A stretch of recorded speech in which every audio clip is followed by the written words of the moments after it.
Hello friend, John Dalton here, Further Emergence podcast, where we explore consciousness, love and the mystery. And in this episode we're going into making a home inside yourself, looking for external validation, happiness, anxiety, authenticity, and there's a question about listening. But first, let's go into a quick review of the memes on the Further Emergence Instagram feed. I didn't write this one, but it's very beautiful. It's a poem, and it's by Julie Frehenbacher. I hope I got that right. And it says, I am making a home inside myself, a shelter of kindness where everything is forgiven, everything allowed. A quiet patch of sunlight to stretch out without hurry, where all that has been banished and buried is welcomed, spoken, listened to, released. A fiercely friendly place I can claim as my very own. I'm throwing arms open to the whole of myself, especially the fearful, fault-finding, falling apart, unfinished parts, knowing every seed and weed, every drop of rain has made the soil richer. I will light a candle, pour a hot cup of tea, gather around the warmth of my own blazing fire. I will howl if I want to, knowing this flame can burn through any perceived problem, any prescribed perfectionism, any lying limitation, every heavy thing. I am making a home inside myself where grace blooms in grand and glorious abundance, a shelter of kindness that grows all the truest things. I whisper hallelujah to the friendly sky. Watch now as I burst into blossom. That's so beautiful. I think I wept a little bit, which is grown up for cried. I cried a little bit when I read that. Not sobbing, not ugly face crying, just, a tear, because it's so beautiful. There's so many warm and friendly things that I just really resonate with. And because when I posted this, there was a lot of people had a similar kind of feeling of, that feeling of the shoulders go down, you sigh, you're like, oh yeah, that's what it's about. But just even the idea of making a home inside myself, that's beautiful. Like just, because most of us, most of the time, don't feel that comfortable inside, It's, there's can be wars going on in there. There can be all sorts of different factions, judgments, voices from the past, voices that that are not friendly, they're not helpful. So the idea of like having a home, making a friendly home inside, that's beautiful, And then she talks about candles and cups of tea, and it just sounds great. And the other beautiful thing I love about it is that she talks about it's not just a home for all the nice bits, the warm and fuzzy bits, It's the bits, the broken bits, the fearful bits, the fault-finding bits, the bits we all have. It's making a home for them because in my experience, that's the only way you can help those parts become more conscious. You can't suppress them because, if you squash something down, it comes out the sides, And things coming out the sides, it's never fun. For you or anyone around you. So the only way I have found to help these different parts of us to become more conscious is through love, is through relating to them as what they are, which is less conscious parts of you, You don't get angry at children for not knowing things, hopefully. So in the same, getting angry at these parts of ourselves doesn't work and it's not loving. If you get angry with them, they just disappear further into the darkness. They don't consult you, and they just take over whenever they want something badly enough, So if that's finding yourself at the refrigerator at 2 a.m., wondering where that ice cream cake went, it's inside you. Or, why you snapped at somebody you love, why you got so upset about things, that'll be those parts taken over. So loving them is, well, it's the loving thing to do, but it's also the efficient thing to do because that's how they begin to become more conscious and they come to you rather than take you over when they're triggered or when they're activated. I didn't write the next one, but it's very good. It says, resist the temptation to seek evidence of your value outside of yourself. Seeking validation through things or people only distracts us from seeing ourselves clearly. You were born worthy and lovable. Nothing can add to or take from that. That's pretty good, isn't it? Looking outside ourselves for validation. But you could replace validation with anything. Love, acceptance, safety, security, pretty much anything. If you look outside yourself for anything, then you are at the whim of outside. Because as I've said like quite a few times on the podcast, everything happens inside you, you know. You could be deeply in love with somebody and you're sitting opposite them, you're staring into their eyes and you just have all these fireworks going off inside you of feelings. And it's like, oh my God, this person, you know. It's very easy to sort of feel like you need the person for that. And in a way you do, like the person helps you access things inside you, but you don't feel any of the feelings inside their body. You don't feel anything outside. It's always inside you. And that's a really helpful thing to come back to. And it's the beginning of putting things in their place where they actually are. Or not putting them, but recognizing where things are. Because everything happens inside you. So if you look outside yourself for anything, then you're forgetting that. You're giving your power away to the outside. And it doesn't need to be. The outside doesn't want it, you know. Who wants, like, even if you love somebody, do you want to feel like you're responsible for them feeling love? That's a heavy kind of burden to bear. And it's not love, really. It's not loving. So recognizing that the other person allows you to feel a certain way helps you begin to bring it back home. Then when the person's not there, you can miss them without feeling pain, you know. You can miss them being around, the external, but the love is still inside you, you know. And then if at some point they leave or they die, then if you have spent the time putting things or seeing things where they are, then you can kind of see, well, the love is still here, you know. They're not there externally, but the love is still inside me. I can feel it. Same way I could when they were here. And the pain that we feel is the unconscious part of us thinking that it was all outside us in the first place, you know. That's not to minimize that pain. That pain is excruciating. I don't minimize it at all. But you can, in a small way, knowing what's actually happening helps ease it a bit. That you're looking for something outside that is no longer there, if the person's no longer there, to trigger you feeling something inside. Well, it's like, okay, well, they're not here, so I can see if I can find it inside me, you know. So the other thing that's beautiful about this is affirming, saying you are born worthy and lovable. Nothing can add or take from that. And that's so true, you know. Like often if you find yourself giving yourself a really hard time, and it can sound so coherent and so clever, and it can make so much sense that you can almost believe it. But it's really cruel. A way around this is to think about a baby.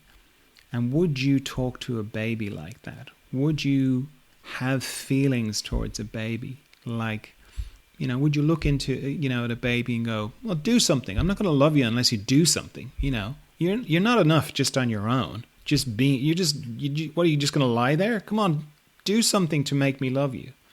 Okay, you'd never do that with a baby, because you just look at a baby and just the love just comes out of you, and just them being them, that's enough. They don't have to do anything. Yeah, that's the way we talk to ourselves. We're like, you know, I can't just receive things. I have to do something to get something. You know, somebody can't just love me. I have to, you know, do a dance or do a give whatever. Particularly, we've got so many different things, you know, that we think, you know, oh, I can't be just loved just for being me, you know. But of course you can, just think about it in terms of a baby. If you heard a baby saying that or a small child saying that, you would go, no, no, no, no, you don't have to do anything. I love you. You're lovely just the way you are. You don't have to do anything. So it's helpful to think, when you're hearing the very clever, like, well, no one's going to love me or no one's going to give me anything, to kind of go, well, how would that be if I was saying that to a baby? And it puts it in context. Didn't write this one either, but it's very good. Just one of those, they're like little Zen koan kind of memes, these ones. It's just a mirror, and on the mirror it says, the happiest you've been isn't the happiest you'll be. And I love these little small ones because it is like a little gong going off of going, hang on a minute, particularly as you get older. It doesn't really matter what age you are, because it wants to seep in all the time of like, oh, I'm so old. Like I heard somebody the other day and they were like, well, I'm 30 now, I'm old, and I thought that was so sweet, because that feeling of like, oh, I'm getting old, I mean, there comes a point when you start to kind of go, oh, I'm not that anymore. Now, whether that's I'm now 20 and I'm not 16 anymore, or whether it's I'm now 30 and I'm not in my 20s anymore, or I'm 40 and I'm not in my 20s, or whatever. There comes a point when you realize time is moving on, and your life becomes bracketed by decades. Oh yeah, that's what I did in my 20s. That's what I did in my 30s, and so on. And as that kind of builds up, there's a feeling of like, have I had the best years of my life? Because our culture is a little bit youth focused, and it's easy as you pass through youth to kind of feel like, well, that's it, isn't it? My prime is over, And in my experience, your prime is never over, because your body changes, but your inner state is fresh. It's always fresh because it's always in the moment, If you think back on any time in your life, who you are or how you knew yourself, your experience of your consciousness in any moment of your life, it's always been the same. It doesn't age. It doesn't age at all. That's why you get, these kind of older men, the cliche, older men with younger women, because the consciousness of the older man doesn't know he's older. He still thinks he's like, whatever, 20, 18, doesn't matter. It doesn't change. What looks out of his eyes is the same, Or the older woman who's with the younger man. The older woman looking out of her eyes it's still the same. It hasn't changed either. But it can change if you let it, or you believe it, or you feel like, oh, I'm getting older now and time is, weighed heavily. If you sort of buy into all the kind of ways people talk about getting older, even to do with your body, like I don't accept anything as just that's going to happen, because there are things you can do. But mostly though, inside, you can get a bit weighed down and kind of feel like, oh, that's it, my life is passing by and all this kind of thing, Now, this kind of thing is great. The happiest you've been isn't the happiest you'll be. You can say that every day. You can say it on the happiest day that you've ever had. You can go, I can be happier. And, I say happy, and I don't mean like you should make the quest to your life to be happy, because happiness is a very elusive thing, and often we don't even realize when we're happy, because you can look back on times in the past and go, man, I was so happy there and I didn't even notice. I was having, everything was so beautiful then and I didn't notice, So if you go on a quest to live happily, it can be very hard, because even when we are happy, we don't register it, But it's more of an idea, and really, it's talking about unhappiness here, really. That's kind of what it's about, because we only start thinking about happiness when we're unhappy. When we're actually happy, we don't think about it that much, When you are feeling like life is a bit beige or a bit monotone or a bit, I'm not very satisfied, I'm not very happy, that's when you start thinking about happiness. And that's when this kind of little memes are so helpful, to kind of go, the happiest you've been isn't the happiest that you're going to be. Meaning, it's, there's always the possibility for more happiness, But as I say, don't make happiness a goal. More use this kind of idea as an antidote for, well, that's it, my life's passed by, I've had the happiest day of my life. You haven't. Okay, I didn't write this one either, but it's great. It says, you are bigger than what is making you anxious. It's kind of similar. It's a little gong that just goes, what? What? Yes, you're bigger. You are bigger than what is making you anxious. And you could say that about anything, really. And you could kind of go, yeah, but what about the, one world government taking over the blah, blah, climate change, blah, political, you just slot in whatever you want to be afraid of or is making you anxious, and it's much bigger than me, It's like, no, it's not. Yeah, externally, sure, externally in the story of the illusion, there are big forces at work, but you're a much bigger force. You're a much bigger force on the inside. It's all coming out of you, This doesn't exist without you, Well, look at your own experience, Where is it all when you're not around? Meaning, deep dreamless sleep. You go to deep dreamless sleep every night, and it all disappears for you, And you could kind of go, oh, well, it continues on when I'm not there. Sure, fine. I don't want to get distracted with that. But just in your own experience, it's important to believe the illusion, but don't forget how big you are. Don't forget that it's all coming out of you. That it's all your illusion. It's all for you, and that nothing is bigger than you in your life. So anything that's making you anxious, you're bigger than it. That's a very good place to start with. Then you can kind of move towards it or around it or deal with it better.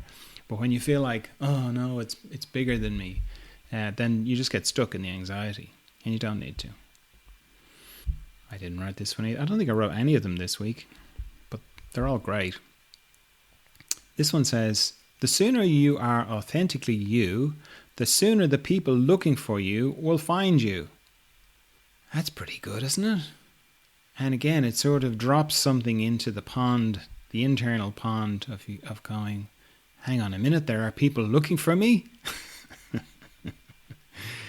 But they're not just looking for the facsimile or the nice, Instagram posed, perfect external thing. They're looking for you, the real you, the authentic you. There are people who want to meet you. There are people who want to love you. They're there. But for as long as you are not showing up authentically, they can't find you. That's a very subversive kind of thought, isn't it? Because you could kind of go, now you just be you and everything will be fine. And it's very hard to do that, isn't it? It's very hard to just, how do I be authentic? It's like trying to be spontaneous, what? How do I do that? But you can't, you can't, it's not really a case of that you can be authentic, but what you can do is preen yourself of what's not you, because that's easy to spot. You kind of know what's not you, and you know what you're doing that you just are doing because you think you should do it. And you can slowly and gently just preen all those parts of you, and you kind of reveal yourself, because the idea of just like, well, how do I be authentic? I don't even know who I am. And that's right, because we're kind of a mystery, but you do know what you're not. That's something you can do. And you can just, shift it away little by little. Think of it like preening, the way, who preens? I always think birds preen themselves. They just check all their feathers and they get rid of anything that's not them, That's why birds never look messy, I just thought of that, but it's true. They never look messy, do they? You never see a scruffy looking bird. I mean, some birds that's just the way they look, but most birds, probably because they have to fly, but even, like chickens who don't fly that much, they're very well, turned out. They're preened, Similarly with cats preen themselves as well, they'll keep everything very clean. So you can do that with yourself. Anything that's not you, anything that's not authentically you, you can slowly just get rid of it. And the more you do that, the more you'll be revealed. And then, hey, all these people who want to love you and want to just enjoy you are going to find you. That's good, isn't it? Farm news. Not a huge amount around the farm, but I did go to a holy well yesterday. And it all happened very serendipitously, in a nice way. There was a lovely flow to it. I brought my dogs to the beach. The beach was full of people because it's the summer here, so we didn't go there. Then I was going to go to a forest, because usually when the beach is full, there's a forest I can go to that's nearly always empty. And there were two cyclists. It's on a straight road. I was, behind them, and then I was overtaking, and then I went past the turn for the forest. It just would have been dangerous to try and stop. So I kind of continued on down the road going, oh, that's weird. Well, maybe I'll just go down and turn around and come back to the forest. And the next place that I came along to turn around at was a place I passed many times, but it's a long stretch of road, and I never felt pulled strongly to pull over, because it has a little sign saying Holy Well. And there's lots of holy wells in Ireland, as I'm sure there are in other parts of the world. But that was the first place that opened up where I could turn around. And I'd never gone down to have a look at it before. So I pulled over, went and had a little look of what it would be like for the dogs, and then got the dogs out. We went down. And it was very magical. We went through a forest and few tracks, few turns, and then we went into a kind of, the forest got kind of thick, felt like a bit of a grotto, and it was pretty small and pretty unremarkable visually. I only even knew it was the Holy Well because there were lots of rosary beads, and people had left little pictures and hung things from the tree above it. I mean, it was more like a little stream, or like where a spring comes out. It's a little hole.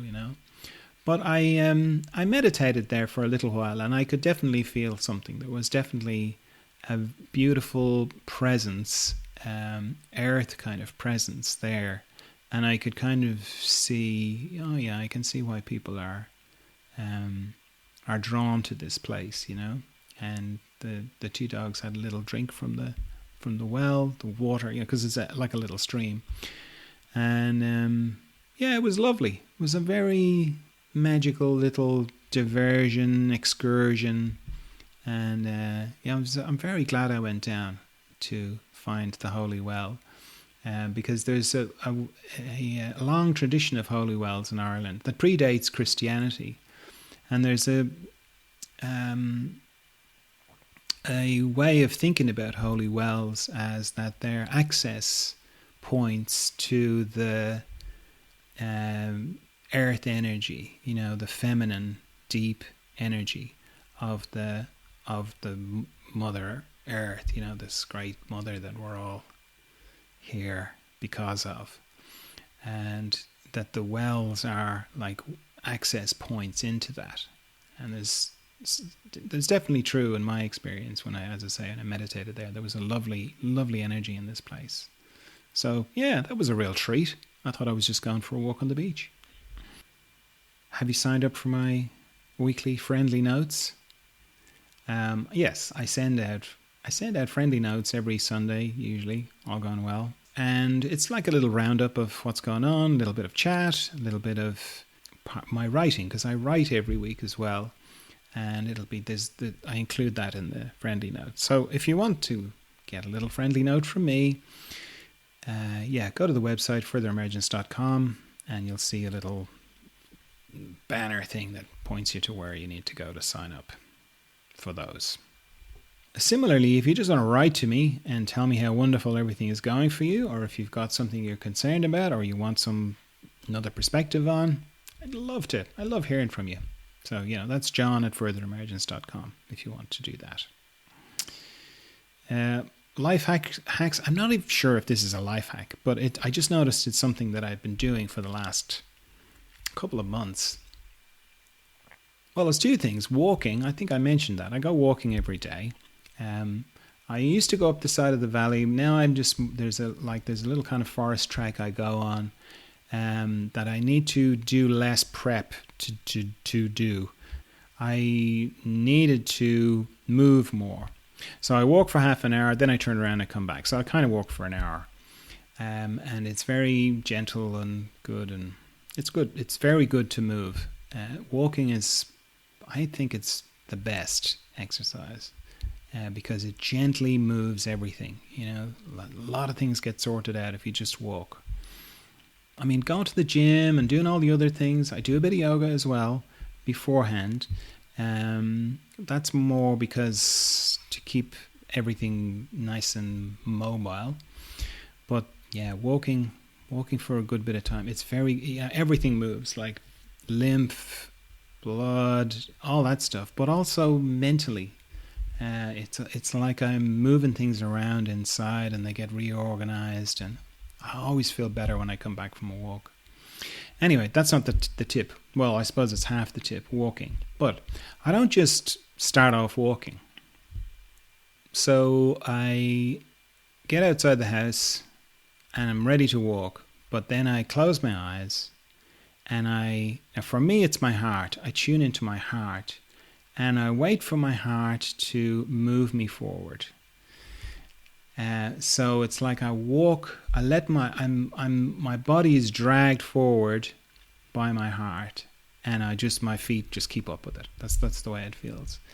And I didn't hear this anywhere. It's just something I started to do myself, and it's lovely. It's sort of a feeling of being moved, and I'm being moved by my heart, and it generally moves forward and up a little bit, and then my legs just follow along behind it. And walking that way, I find, is much easier on my body because I don't feel like I'm not focused on my legs pushing me uphill. I'm sort of floating along. That's what it feels like. I'm floating along, and my legs are just following along behind it. And then if I get distracted or if I forget, then I just stop, close my eyes, tune in again, wait, and then my heart will move forward again, and off I go again. And anytime I stop for whatever reason, like if I'm opening a gate or something like that, I'll tune in again and let my heart move me, and on I go. So yeah, I find it's beautiful and I recommend it. Lots of activity on the training front. Loads of people. Loads of interest in the training. So I've got 3 trainings, all right, very quickly. One is meditation. Meditation for growth and consciousness, okay? It's not like your other meditation training. So even if you've meditated before, there's still a lot of value in this because the focus is on how to use meditation to help in the process of growing your consciousness. That's going on anyway. Your consciousness is growing all the time anyway. And it's using meditation to accelerate that and how meditation fits in. So it's not like going to the gym. It's not like, I'll just go and be still for 20 minutes, 15 minutes, and then I'll be like crazy stressed for the rest of the time, which is often the way people relate to meditation. It's like, it's like going to the gym. I'll just go, or going to church. I'll just go and be holy for 20 minutes, and then I'll be, come back to being life, So it's like using meditation to accelerate what's already going on, and how you form these islands of meditation that bridge together so that your consciousness lifts. So that's brilliant. That's a 4-week training. Then there's the meditation, then there's the dealing with the psychic world training, and that's because as you start to meditate, and when you meditate, you go into the mystery. On the way to the mystery, it's very easy to get sidetracked into the psychic world. So the psychic world training is make sense of it all, uh, why things are happening, what's going on, and how to not get distracted and go to the source of things, which is the mystery. So that's a great training as well. And then I have a masterclass for craniosacral therapists. I think other therapists would probably benefit from it, because it's not just about craniosacral therapy. It's about why do we get sick, why we get better, how people get better. It's long. It's like, I don't know, 7 or 8 hours of video. So that's a big one, and it's a good one as well. So as I say, lots of people getting on the trainings this week. Now, in response to the question I post on the Instagram feed, what's the biggest challenge you're facing in your spiritual life at the moment? Someone responded with 2 words: not listening. And I got back to them and asked them, could they elaborate? They didn't elaborate. And then I kind of thought, oh, well, I suppose there's a lot in that, actually, not listening. Because certainly for me, the spiritual life, my spiritual life, you could sum it up in just that word, listening. I spend most of my time listening. And what I'm not listening with my ears, I'm listening with my whole being. And what I'm listening for is the movement of life, what life is doing, because I'm very conscious that I am a drop in a big ocean. And the whole ocean is contained in this little drop, but there's also the big ocean out there as well. And it's doing something. That's my sense of it. And it's like if I was a cell in a body, I want to be the best little cell in the body that I can be. I want to be with it, because I love it and it loves me. And so I want to be in tune with it. So I listen with my whole being for what it's doing. And then I do my best to be in the right place at the right time and say the right thing or not say the right thing, and be the right way or not be the right way. I'm not stressed about it. I'm not like, what's it saying? I don't mean that. But it's the underlying thing of my life. I just kind of take it that nothing is happening randomly, that everything is significant. Everything is significant for me. I'm not saying that's definite truth or anything. I'm just saying that's the way it is for me. And I really enjoy my life because of that view. So everything is significant for me and magical in a way, because life is magical. And I'm, seeing where I'm supposed to be, what I'm supposed to be doing. Not that there's something telling me or externally. It's sort of like surfing, even though I've never surfed. But the idea of, you're watching the sea. Again, I'm just imagining this. You're watching the sea and you're waiting for the wave, and you want to catch the wave. You want to be with the wave. The wave doesn't care in the way that I would like to think it cares. Personally, like, well, I hope John, catches the wave. It doesn't. The wave's just being a wave. But there is greater harmony when I'm with the wave. Certainly personally. The more I'm with life, the more harmony there is in my life. The more I kind of fight against it and demand things to be the way I want them to be, the more disharmony there is in my life. That's my experience anyway. So as a challenge in a person's spiritual life, not listening, I'm just going to take it that they mean not listening to life. I'm sure they may not have meant that, but that's what I'm going to take from it. Yeah, that would be a big challenge, because if you're interested in the spiritual life, and let's face it, not a lot of people are, but if you are, and you probably are because you're listening to me, then not listening to life is going to be a big challenge. It's because you're going to have a lot of turbulence in your life. If you can hear the music but you're not dancing. Yeah, because you sort of have to go with it, because it's that thing of let go or be dragged. It's going to happen one way or the other. So not listening, not attuning, not realizing that that's what your whole life is about. Because often it's through willfulness that we, get into trouble. We think we're running the show. We think, that our mind thinks that it is the one that sets goals and makes things happen. It doesn't. There's a deeper thing going on. There's a deeper thing that moves your life forward. And you can be in tune with it or not, but it's moving forward one way or the other.